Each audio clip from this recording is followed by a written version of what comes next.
I've done a few videos out here, and I'll have another video showing you just how high this water is.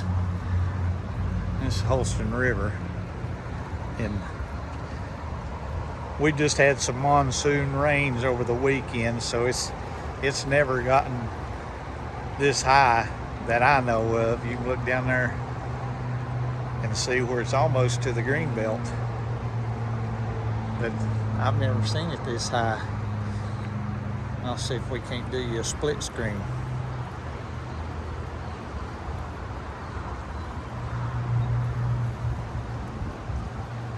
That's up there.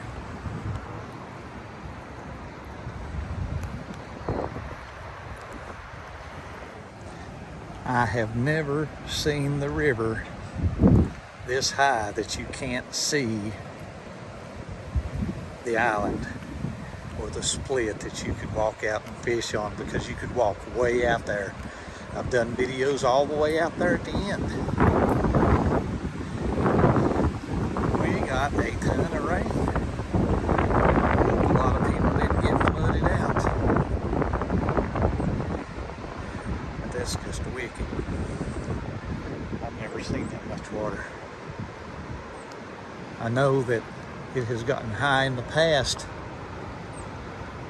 but way down the Greenbelt, you can't even get to the Greenbelt. It's almost, well, it's up to the banks to the road, so it's up there. I should have brought my drone. But, dang, hope everybody's all right.